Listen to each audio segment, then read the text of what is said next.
Hi, my name is Fabian Rosales, and this is my individual project. Principle one is values and attitudes. I decided to talk about this because of the four key workplace attitudes and why they're important, especially in the sports industry. So, the four key workplace attitudes are organizational commitment, employee engagement, perceived organizational support, and job satisfaction. All of these are very, very important in a setting like the Miami Heat, with it being a team, as it's all about the team, and having everybody on the same page is key. And I decided to apply this to my career, as these are attitudes that we need in the sports industry. The Miami Heat is filled with people that they want the same thing, and they want success for not only themselves but for the franchise, because that's what they're there for. So then principle number two is groups and teams. I chose this because of the group development process, which is number one, forming, number two, storming, number three, norming, number four, performing, and five, adjourning. This applies to my career, as the group development process in the sports industry helps us in so many ways. Managers use this group development process to address conflict whenever it arises, because conflict is normal. People are going to disagree, people are going to have issues with each other, but it's how they go about it that's where it matters. And then this also helps managers address performance issues. As for principle number three, it is communication in the digital age. And I chose this as communication skills that boost your effectiveness. And I found this little process here in chapter 9. It says frame your story, plan your delivery, develop your stage presence, plan your multimedia, and then finally put it together. Doing these 5 things in the sports industry is the key to success when it comes to communication, as at the end you're putting it all together. So this is going to lead to what you're looking for. And it also says understanding who can be talked to a certain way. Again, everybody in the workplace is different personalities and all, and you want to make sure that the communication is there, and you want to make sure that everybody gets the message. But with some people you don't want to be very blunt, with some you can be. As for leader number 1, I chose Pat Riley, the current president of the Miami Heat, team president. He isn't just a leader in the sports industry. He's a very influential figure in not just the sports world, but the world as a whole. Won 5 championships with the Lakers as their head coach, won 3 as an executive with the Miami Heat. And one thing that stood out to me is that he wrote a book that is called The Winner Within, and it shares lessons that he learned in leadership. And it goes beyond the sport of basketball, and it ties in with business. And he also created the culture of the Miami Heat that we call Heat culture. Leader number 2 is Rob Pelinka. He's the general manager of the Los Angeles Lakers. Rob Pelinka is a great leader, as his first gig was being Kobe Bryant's agent before he became the GM. He played a big role in getting Anthony Davis to the Lakers in 2019, and they ultimately won a championship. He just made a very big trade for Luka Doncic, trading Anthony Davis to the Mavericks.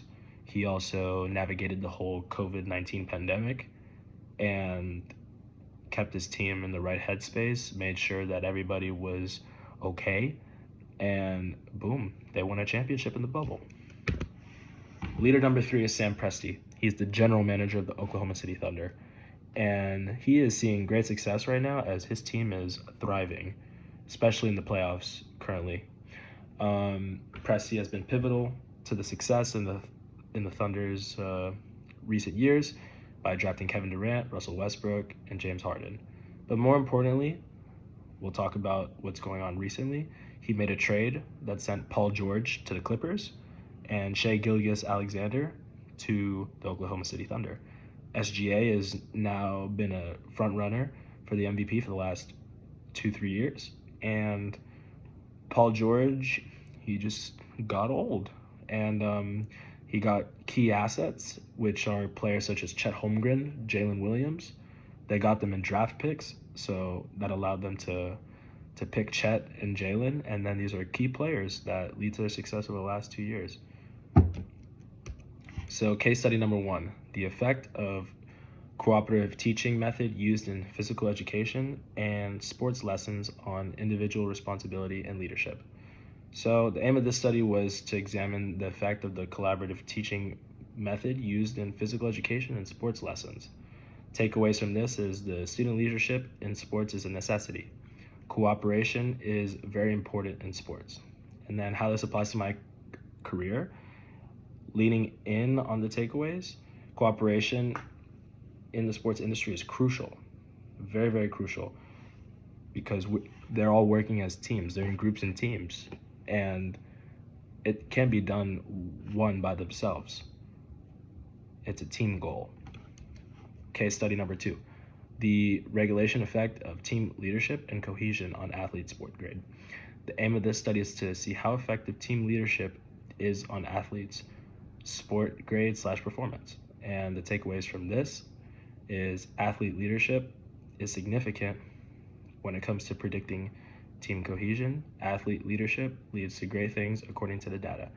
And how this applies to my career is basically team leadership leads to great things, and when it comes to Miami Heat, leaning on your leaders is important, and being open to learning from your leaders is very important, as this will just help you grow.